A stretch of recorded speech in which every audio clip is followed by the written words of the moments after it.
Hello,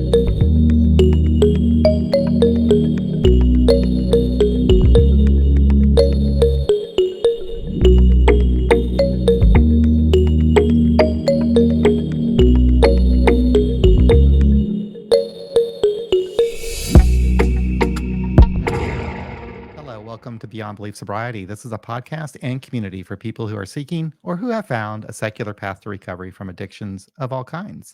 And if you're new to our YouTube channel, please take a look around. We've been podcasting about addiction recovery since September of 2015. There's a lot of material here. All of our episodes are posted here, and we also have some other informational videos here that you might find useful.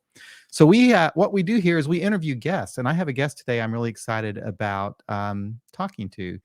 His name is Jared Callahan, and he has produced a film that just came out today, just today, and I'm halfway through watching it.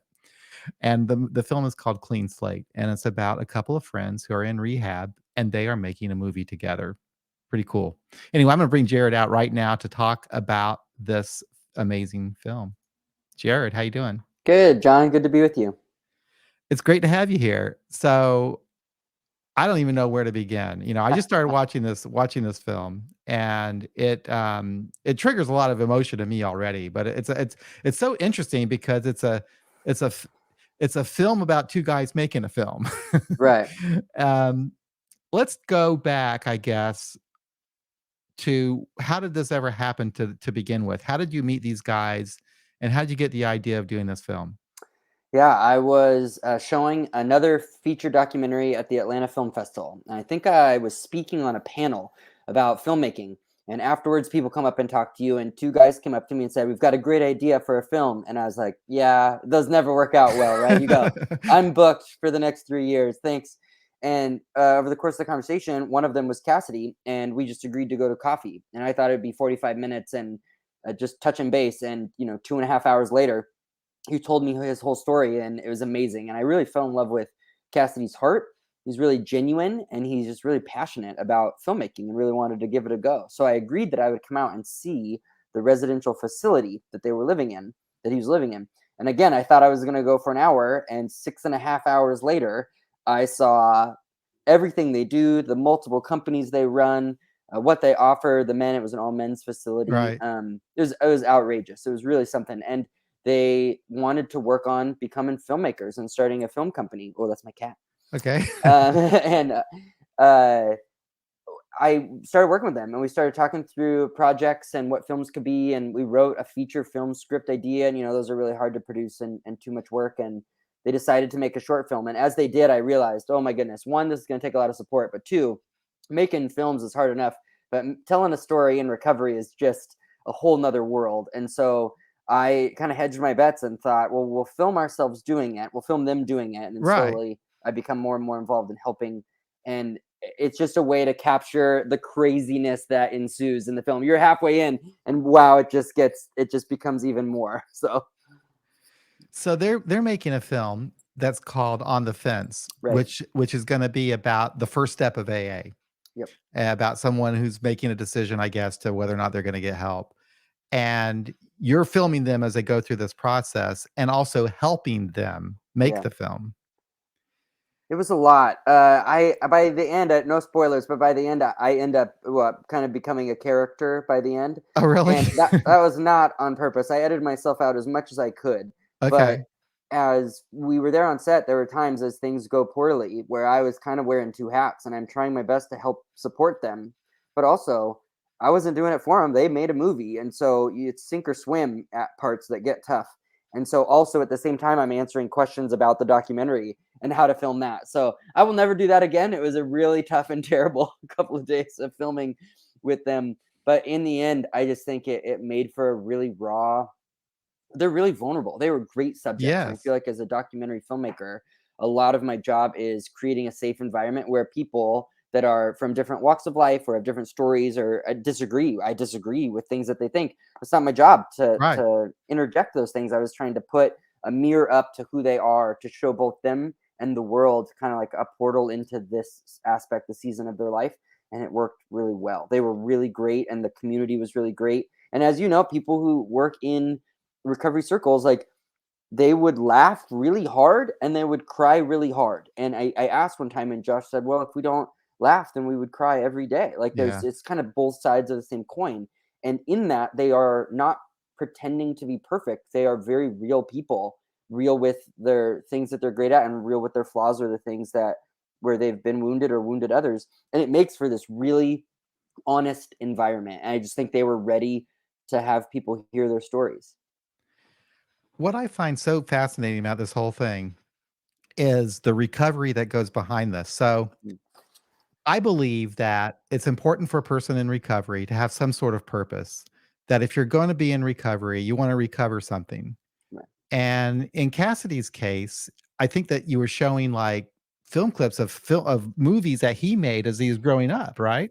Yeah, and some of his own documentary footage of his own life. I mean, I Yeah. think that's probably in the time of Jackass. Remember that hit MTV, and everybody who was under 20 realized, oh, I can just hold a video camera and film myself being a Yeah. stupid teenager. And so when we were editing the film together, we realized there's going to be um, a sensitive handling of how to deal with the fact that they are in the throngs of relapse and or Right. current struggles or lapses. And when we asked, Cassidy found all he could find was one tape in his belongings, and he didn't know what was on it.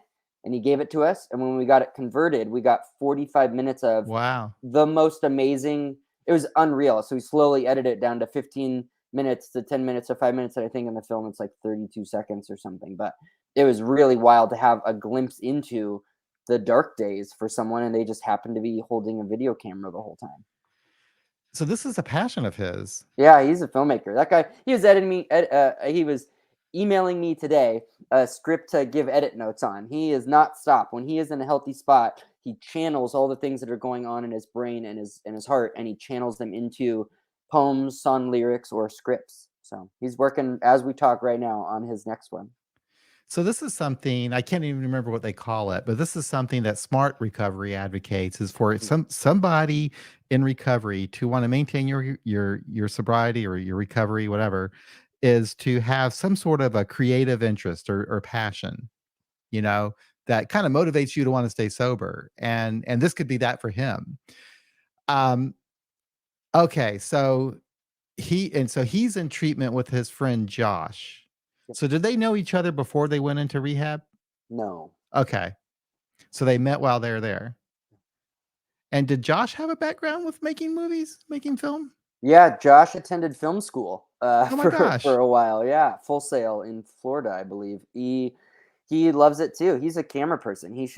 Loves life when he is holding a camera and showing what he sees to the world. And so he has done different jobs throughout his career, but for this project, he is in charge of the way the images come through the camera lens. Okay. Yeah. So I guess I can talk about I can do a little bit of a spoiler. I should say spoiler alert if you haven't seen the film. But so Cassidy relapses Yeah. while he's making the film. And this is where I'm at in the film Yeah. is he relapses and it's really heartbreaking. So he has to leave the facility. He has to leave the rehab, and he's really wanting to be there with the guys making this movie.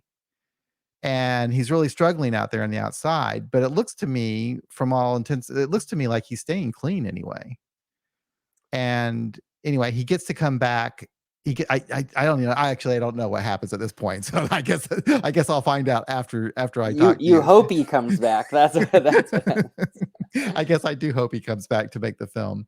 But somehow I guess I guess the film that they're making on the fence, did that even get made? the short film Yeah. On the Fence is them attempting to make it is the end of the feature film that you will all hopefully watch. Clean slate. Okay. Okay. He it was interesting. We filmed so much.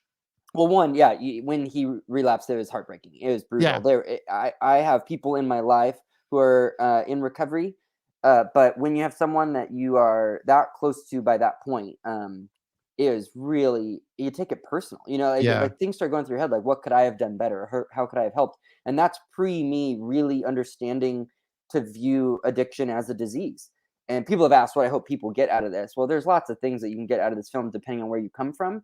But a huge part of that is understanding it's not just people made a bad decision, or people Right. make statements like that are uninformed or informed by partial stories that aren't the full truth. And so it was heartbreaking. And for me, I mean, I already brought a crew out there. We'd already filmed a ton. I thought that maybe like it was just done. And Cassidy let us continue to follow him. So it made Yes, that's for, right. You oh were man, filming him all through that. it was pretty wild. Yeah. And I talked with our director of photography today. They just did a screening last night in San Diego, and it went really well. And Joel Aldis, he's amazing, got to be on the panel to respond. Joel spent a ton of time in that house, and I think he slept there sometimes. I mean, he just was with Cassidy. I think a lot of times they're just kind of friends. I mean, I know there's documentary ethics and how much time you spend with the people and keeping a professional relationship. So it was never not as filmmakers. But Joel was great. I mean, Cassidy was really alone in that. And when you go from a place that, 50, 60, 80, I don't know if there are 100 guys there now, and you go to being by yourself and kind of sleeping in your car, it is brutal. So that's definitely a downward spiral. But when he let us keep filming and they kept trying to make the movie without him and trying to get him back on it, I realized it could still be a film. And one of the things we cut out, which is really interesting, is Cassidy tried to make a short film while he was out. Oh. So when we edited the film down, I think our first edit of the film was 4 hours long.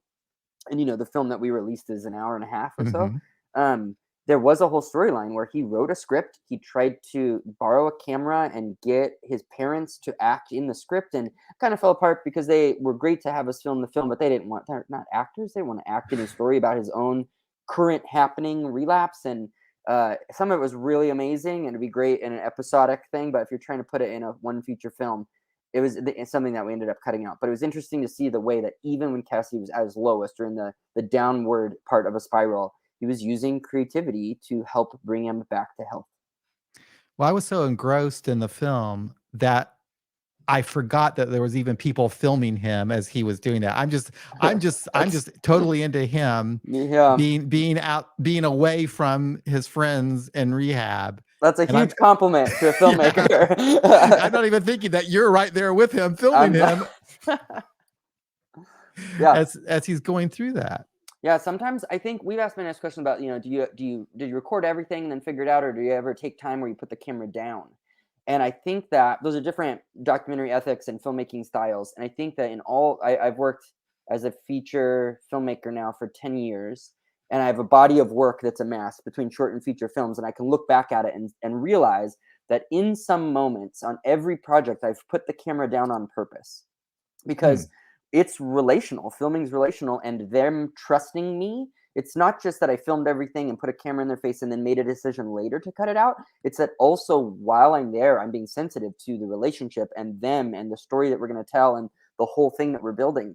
So there are a couple times where I put the camera down, and in that, although that scene that maybe I could have captured one or two would have added to this film, I think in the final project, a trust was built or strengthened that then allowed the film to be what it is now, which is better because there were moments then where I could hold the camera and the trust was built or stronger. And then there were things captured that otherwise might not have I wouldn't even have the privilege to film in the first place. So Wow. yeah, that was really dark and tough to be in someone's life. And also in that, I realized we've pitched the film while we were editing it to some really famous people who you and I have both seen many of their movies.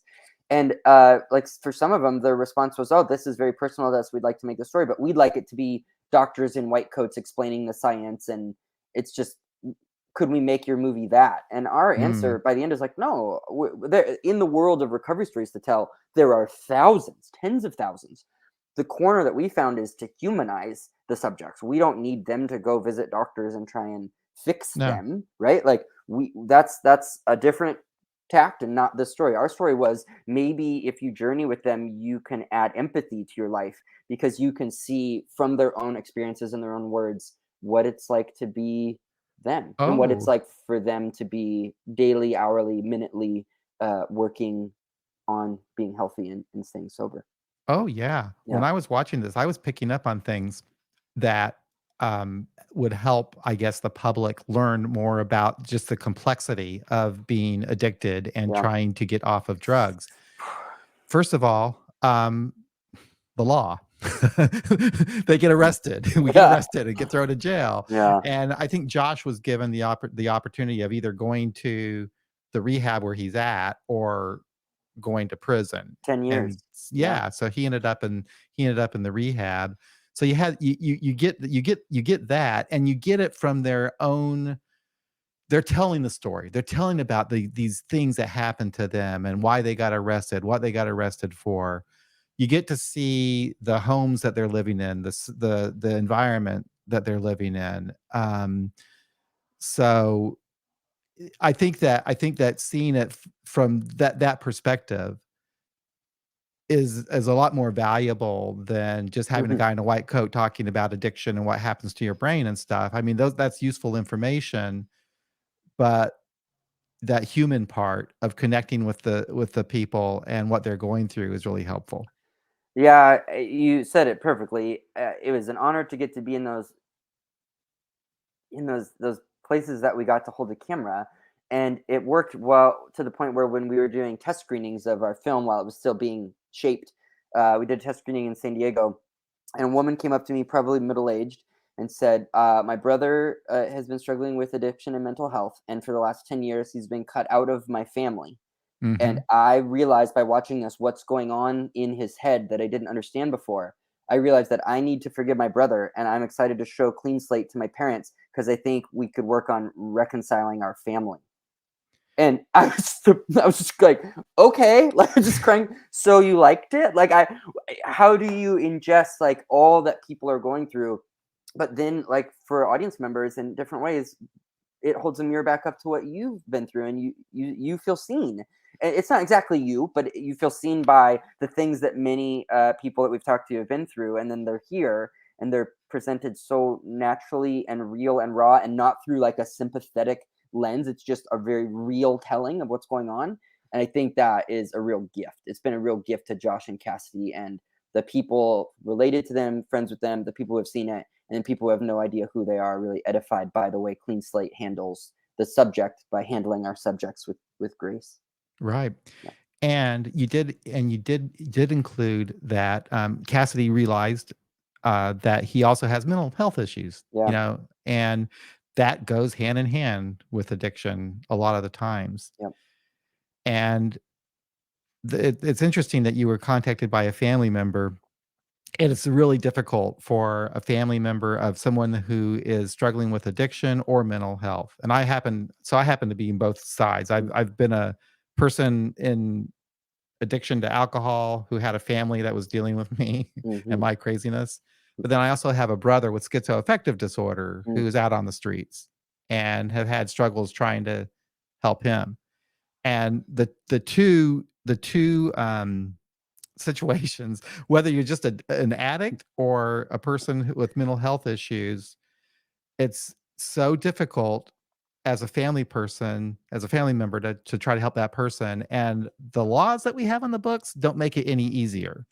It's Yeah. like these people end up in jail. Yeah, both mental health and addiction both become kind of the downward, a real weight that entrenches you in the vicious cycle. And to watch Cassidy realize that, I think one of the really sad parts is sometimes they're so inextricably tied that the medication that sometimes helps Cassidy the most with his mental health is also the medications that he is addicted to. Oh, And so, wow. how do you ever expect to exist? I'm speaking more than just Cassidy. How Right. can anyone exist when the medication that can help them find stability or balance is also the thing that Oh enslaves my them gosh. to addiction Yeah. and the behaviors that you've experienced? It's brutal. So, yeah, the laws and some starting to change, and I'm always kind of aware and trying from a outsider perspective see like how they're changing and how things are being used and treated. But it is a large entrenched perspective by America about what it is and why it is, and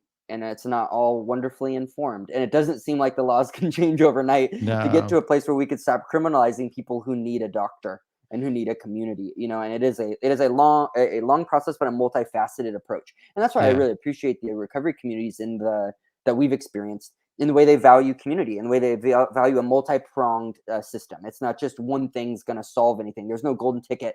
There's no Calvary coming. You're not just all of a sudden there. They changed our language from a road to recovery to the road of recovery, because he said Oh, we're not going anywhere. right. There's no final day where we check it off and we go, guess what? I'm no longer addicted. He said we could be 25 years sober and I would still be treating it like I need to respect today. And so that was a good shift for us to realize, like, oh, this is a long-term forever thing. Yeah, it is. It's a Yeah. process of change where we just try to become the best person that we could possibly be, and in doing that helps us stay clean and sober. Yeah. Um, when you're making this film, I guess you're wanting to tell a story. Are you also trying to educate people? And is there like some intentionality in thought that goes into the scenes that you put out on the film?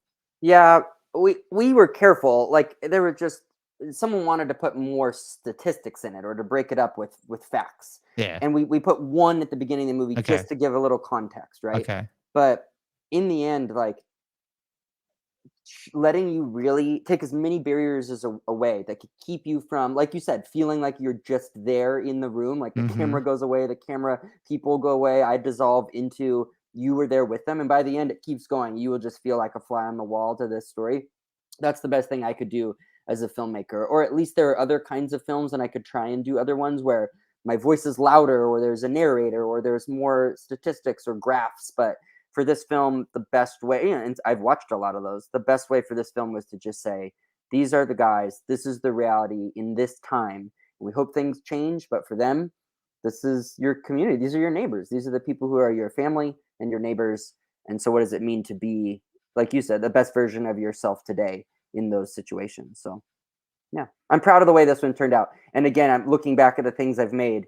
Um, I very much have a style. I'm learning. Like I just want to be with people. And I think it's because I'm learning. I'm going to be with people because I want to be shaped. I want to be changed. I want to grow. I want to learn. And so when I do it with a video camera, I kind of get to invite you along with me on a journey that I've been through in a really deep way. But you get to experience an hour and a half version of things that have really changed my life. Did you make another movie about addiction, or is this the first one?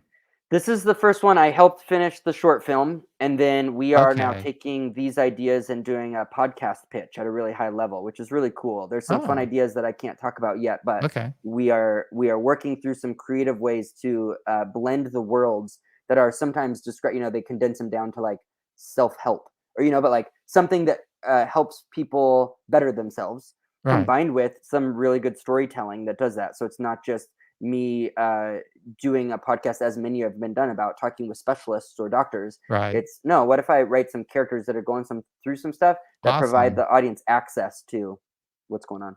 Oh, that's fantastic. I'm I'm excited. excited about it. Yeah, I'm excited It's about pretty that fun. that part. I love podcasting, and podcasting is an incredible vehicle for connecting with people. And most of the podcasts that have to do with recovery have like communities built up around them, Right. and in addition to the podcast, we do like a live stream on Saturdays, Mm. which is a lot of fun. You just like it's just really cool. It's just a neat way of connecting with people. Um, so I don't know, you can't talk about it too much, No, but is ask your anything you want. If I can't tell you, I okay. won't tell you. So is your podcast, is it gonna be like recovery related, or is it gonna just be any kind of story? It ends up being kind of set in the world of a residential recovery facility Oh, awesome. where you're getting to know the different characters, and hopefully it would become something where there could be seasons of it. I mean, you become invested in, well, that's the recovery world. People can disappear and a new person can show up Yes, any day, totally, right? So that's totally. pretty good for writing. Yep. But through it, the pitch kind of hinges on the 12 steps, and Okay. not that 12 different characters are going through each of the different 12 steps, but using that as a framework by which to enter why people are in this place. And that's what we learned. Like you said, Josh was mandated. Josh had to be there. If he didn't finish the 18 months, you'd go to prison. But Right. there are also people who choose to come because if they have nowhere else to go, and if they don't get healthy here, they lose, their family or other things. So there are people who want to be there to get healthy, and there are people who are just serving their time and counting the days. And that is a really unique dynamic to set a narrative story in. Yes, it is. That sounds incredibly interesting, and people can change too. They can go from just, I'm not taking this seriously," Yeah, to going to where, I've something's happened here. I've made a shift right. here. I really wanna change. Yeah, in Clean Slate, the short film that they write on the fence kind of does that. I mean, you kind of watch a guy go is trying to go from step 0 to 1. Cool. And I think that's a great description because that's so many people is, do I have a problem? Other people see that you have a Everybody problem, but goes you through don't, that. yeah, you don't see it yet. And I think that kind of the main character, Pete kind of became who I have in this podcast as well, is like, how do I stretch it out and show you the levels that are going on in a person just so that they could get themselves to where they could say, I'll take the first step, or I'm Yeah. willing to try to take the first step, especially as things are going wrong in the narrative. It doesn't get easier for them right at the end. A lot of people hit their low moments, and it's us watching a low moment happen and watching a person decide, do I run? Am I gonna get murdered by an avenged person in this? He doesn't make friends in the new facility. There's a sheriff. Is law gonna come get me? It's the things that are very real that people deal with, and they just say them like they're no big deal. Like there's a line that we put in the trailer in Clean Slate. I don't know if you've hit it yet, but Josh is saying, "Yeah, I was dead for about 8 minutes," That's and the right. guy the guy in the car behind him says, "Yeah, well, I was shot and I was dead for 10," and it was just like, did you hear yourselves? Like that's casual conversation to these guys, but that's how they relate to each other. It's a wild ride that got them to this point. Yeah. You know, So we I love movies, and I love movies about addiction too, and we have used that on our podcast. Like we'll we'll watch a movie and talk about it, and sometimes on the live stream have other people talk about it and what we can learn from it. Um, I'm going to finish watching your film. I'm gonna suggest this film for I for appreciate to it. do something like that, because I just think it's that good, just from what I've seen so far, and how amazing that today is the day that it came out. But you can watch it. I got mine on Prime. It's Yep, on Apple TV. It's on Tubi. It's on Google Play. It's on YouTube TV. that's great. Hoopla. Yep. I'm reading. I can't. My eyes Oh, aren't good. that I was gonna good. say you got this nailed, John. I'm re- I'm Yeah. reading. I'm reading, and my eyes are failing me on this No, you one. did it. Those if you everybody I think has probably heard of Apple, Amazon, Yes. Google, or YouTube. So I If you've think you're got it there, covered. you've got it everywhere. Yeah, that's most of the world. Yeah, we're pretty covered. That's pretty good. Yeah. So you have done a lot of work too. You've got a lot of films out there. I'm just kind of looking through your website. Yeah. What got you personally interested in making film? I filmed skateboarding while I was in high school. Okay. My brother was a skateboarder, but he was better than me. So we would eventually get to an obstacle or a stair, 10 stairs, and I couldn't do anything, but he could still skate. So I picked up my family's camcorder and I just loved it. And by the end of high school, I had edited it all together into a 20-minute skate video that we sold to all our friends. That was pre YouTube. And I just loved it. So I went to college and studied media communication and production, and worked for 10 years in a job where I was mentoring teenagers, but was also making movies all the time and with my friends. And then in 2012, started filming my first feature film. And in 2014, made the jump to start our production company, which is called People Media, Yes, People that's Media right. Foundation. Yeah. And we're based on a farm up here near Oakland, California. And we host artists to come stay and do artists in residence to stay, to work on their work, to hike in the woods and to walk on the creek and to encourage each other. So it's trying to create a space where the regular busy life doesn't get you.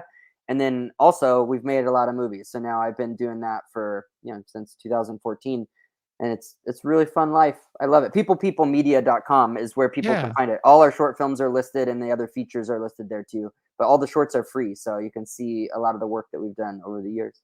Well, cool. Yeah. Well, definitely link to that in the show notes when I post this episode. Is there anything that I left out in this conversation as a person who's only seen half the movie that you want to that we should talk about? No, the film is good. I love that you say it's good. When someone can watch the film or half a film and say I would tell a person, that really matters. And for how important art is to people, some of it is therapeutic. It's for Yeah. yourself, it's personal, it's journaling, it's writing, it's painting. Those are all wildly helpful. But the idea that these guys let us film them do that and then share it in this way is just something worth honoring. So my request is that, hey, people see the film, see Clean Slate, cleanslatefilm.com. It's on peoplemedia.com. But see the film, and then if don't just post it, but if you know someone who would like the film, send it to one person. Like whether it's someone in your life that we say everybody knows someone who's in recovery or someone who should be, you could just say, hey, I saw this film, I think it's great, and then see if it stirs anything in anybody, because we know the recovery communities are so good at word of mouth and sharing their Oh lives and yeah. things that matter to them. So I hope we made something that matters to people, and then if and as it does, that you share it with people, because I think Josh and Cassidy are so edified and honored by this project. They really like it. And I think it only adds weight and substance to what they've been through as it continues to help other people. So, Well, I know the listeners of this podcast are going to definitely check it out.